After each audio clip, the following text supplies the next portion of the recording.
Hello intelligent दोस्तों, welcome to a new video. Let's start. Napoleon Hill, जिन्होंने अपनी life में कई सारी बुक्स लिखी हैं, जिनमें से उनकी कुछ फेमस बुक्स के नाम है thinking rich, the law of success, outwitting the devil, success और positive mental attitude, Hill's golden rules, the master keys to success. ऐसे ही इनकी बहुत सारी नॉलेजेबल बुक्स हैं। सर नेपोलियन हिल का पूरा नाम ओलिवियर नेपोलियन हिल है, जो कि एक अमेरिकन सेल्फ हेल्प ऑथर है, जो कि सबसे ज़्यादा अपनी बुक थिंकिंग रिच के वजह से जाने जाते हैं। थिंकिंग रिच दुनिया की टॉप 10 बेस्ट सेलिंग बुक्स में से एक है। नेपोलियन हिल की मम्मी की मृत्यु जब ही हो गई थी जब वो 9 साल के थे, जिसका उन पर गहरा असर पड़ा। फिर उनके पापा ने दूसरी शादी करी, लेकिन जब वो 12 साल के थे उनके पापा की भी मृत्यु हो गई। उन्होंने 13 साल की उम्र में एज अ माउंटेन रिपोर्टर अपना करियर स्टार्ट किया और 15 साल की उम्र में वो शादी कर ली। 17 साल की उम्र में ग्रेजुएशन करके वर्जीनिया शिफ्ट हो गए बिजनेस स्कूल अटेंड करने के लिए। फिर 1908 में जब नेपोलियन हिल ने इंटरव्यू लिया एंड्रयू कार्नेगी का, जो कि बिल गेट्स थे उस टाइम के, मतलब वो उस टाइम के सबसे रिचेस्ट पर्सन थे। वहाँ पर कार्नेगी ने नेपोलियन को से कहा कि क्या आप मेरे लिए इंटरव्यू लेंगे सक्सेसफुल लोगों का, और आप उनसे पूछेंगे कि उनकी सक्सेस का राज क्या है या फिर उनका फॉर्मूला क्या है।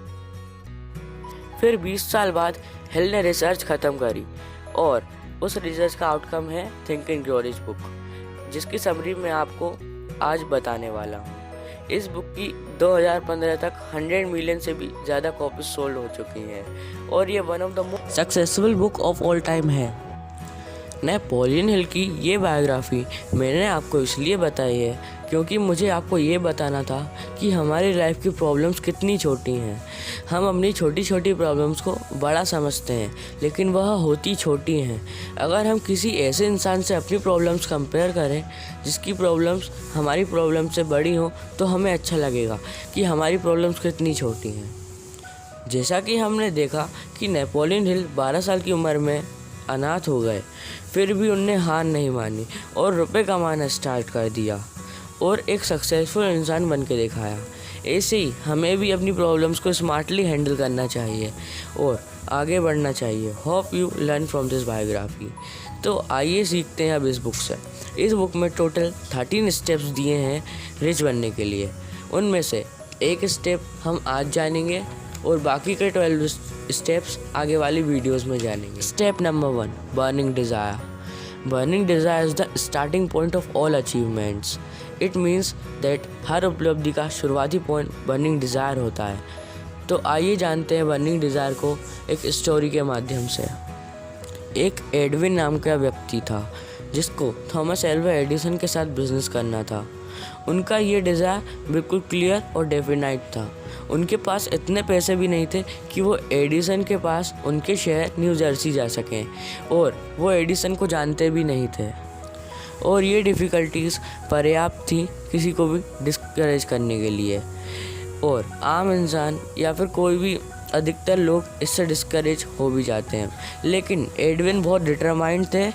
उन्होंने हार नहीं मानी और बैठ गए मालगाड़ी में न्यू जर्सी जाने के लिए और एडिसन की कंपनी में जाकर बोले कि वो एडिसन के साथ बिज़नेस करने आए हैं। लेकिन वहाँ एडविन के साथ ऐसा कुछ भी नहीं हुआ जैसा उन्होंने सोचा था। लेकिन उन्हें एडिसन के साथ काम करने का एक चांस मिल गया था। जैसा अगर आपने मेरी क्योड वाली वीडियो में देखा ही होगा, तो आपको पता ही होगा कि अपॉर्चुनिटी कभी भी सीधे तरीके से नहीं आती है। वो अलग अलग फॉर्म में आती है, कभी मिसफॉर्चून के फॉर्म में भी। अगर आपको वो क्योट वाली वीडियो देखना है तो उसकी लिंक मैं कमेंट बॉक्स, डिस्क्रिप्शन और आई बटन में डाल दूँगा। मैं आपको वो क्योट वाली वीडियो की ये क्योट बता देता हूँ।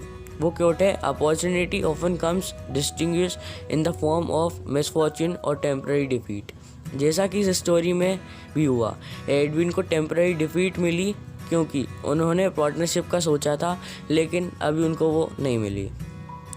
लेकिन उन्हें अपॉर्चुनिटी मिली एडिसन के साथ काम करने की। एडविन को वहाँ जॉब करने के कुछ ज़्यादा वेज भी नहीं मिल रहा था, लेकिन उन्हें पता था कि एक दिन वो उससे ज़्यादा पैसे कमाएंगे जितना उन्हें काम किया है।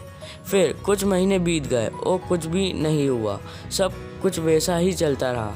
लेकिन एडविन कभी भी अपना वो नहीं भूले कि वो किस चीज़ के लिए आए हैं न्यू जर्सी। एडविन का वो बर्निंग डिज़ायर बिल्कुल वैसा ही था जैसा तब था जब वो आए थे। फिर एक दिन एडिसन ने एक नया इन्वेंशन किया। उस इन्वेंशन को लोग एडिसन डिक्टेटिंग मशीन कहते थे, लेकिन उस मशीन को कोई उनके सेल्समैन बेचना नहीं चाह रहे थे, क्योंकि उन्हें ये लग रहा था कि वो मशीन ज़्यादा चलेगी नहीं। एडविन को जैसे ही ये बात पता चली, उन्हें पता लग गया कि उनके लिए एक अपॉर्चुनिटी हो सकती है। तो वो एडिसन के पास गए और उनसे कहा कि मैं आपके लिए ये मशीन बेच सकता हूँ। एडिसन के पास और कोई रास्ता नहीं था, तो वो एग्री हो गए और एडविन ने खूब अच्छे से ये मशीन बेची और इतने अच्छे से काम किया कि एक स्लोगन बन गया, made by Edison and installed bye Edwin. Edwin के पास उनकी बर्निंग डिज़ायर के सिवा और डिटरमिनेशन के सिवा कुछ नहीं था, लेकिन फिर भी उनने ये करके दिखाया। He prove that a man can think and grow rich. अगर आपको इस स्टोरी से भी बर्निंग डिज़ायर समझ नहीं आया, बहुत साल पहले एक युद्ध में दो जहाज़ों का मुकाबला हुआ। उनमें से एक जहाज़ के पास सैनिक बिल्कुल आधे थे अपने विपक्षी सेना से। तो उनके लीडर ने उन्हें आदेश दिया कि सारे सिपाही नीचे उतर जाओ और नीचे जाके जहाज़ों को जला दो, और अपने ही जहाज़ों को जलाने का बोल रहे थे जिसमें वो आए थे। फिर सैनिकों ने जहाज़ जला दिए। फिर उनके लीडर ने अपनी सेना का मनोबल बढ़ाने के लिए ये कहा, आप लोग देख सकते हैं कि सारे जहाज़ जल चुके हैं, तो हम तब तक ही जिंदा रह सकते हैं जब तक हम उन्हें मार ना दें। हमारे पास कोई विकल्प नहीं है, या तो हम जीतेंगे या फिर हम मर जाएंगे। वो जीत गए। उनके जहाज़ जलाने से ये हुआ कि उनके सैनिकों में बर्निंग डिज़ायर बन गई जीने की, तो उसके लिए उनको लड़ना ही पड़ा और बर्निंग डिज़ायर की वजह से लड़ना से वो जीत गए। उम्मीद है अब आपको बर्निंग डिज़ायर का मतलब समझ में आ गया होगा। अब क्वेश्चन ये आता है कि बर्निंग डिज़ायर को मनी में कैसे कन्वर्ट करें। तो उसके सिंपल 6 स्टेप्स हैं। स्टेप नंबर 1, अपने दिमाग में पैसे की वह डेफिनाइट अमाउंट सोच लें जिसे हासिल करने की आप में बर्निंग डिज़ायर है। स्टेप नंबर 2, यह तय कर लें कि जिस अमाउंट को आप पाना चाहते हैं वो उसके बदले में आप क्या देंगे। Step number 3, decide a definite day और date by which you want to have that amount of money. एक निश्चित दिन और तारीख सोच लीजिए जब तक आपको मनी किसी भी हालत में चाहिए। स्टेप नंबर 4, एक डेफिनेट प्लान बना लें, फिर आप चाहे तैयार हो या ना हो एकदम उस प्लान में जुट जाइए। स्टेप नंबर 5, आप जितनी अमाउंट चाहते हैं, जिस डेफिनाइट डेट और आप उस अमाउंट के बदले में क्या देना चाहते हैं और वो प्लान जिसके द्वारा आप अमाउंट हासिल करेंगे, उन सबको एक कागज़ में लिख लीजिए। स्टेप नंबर 6, अपने लिखे हुए पेज को ज़ोर ज़ोर से उठने के बाद और सोने से पहले पढ़ें, और जब आप पढ़ें तो ये एक्सपीरियंस और बिलीव कीजिए कि जैसे वो आपके पास है। And it's necessary to do this steps and they are with your feel honesty. मतलब ये आपको अपनी पूरी ईमानदारी के साथ करना है। तो ये था पॉइंट नंबर 1, रिच बनने का, burning desire. Hope you understand all this. अगर आपको वीडियो में बताई गई किसी भी बात से बुरा लगा हो या आपकी भावनाओं को ठेस पहुंची हो तो वो बात कमेंट बॉक्स में बताइए और उसके लिए मुझे माफ़ कर दीजिए। Thanks for watching this video guys. Have a nice day, have a nice life.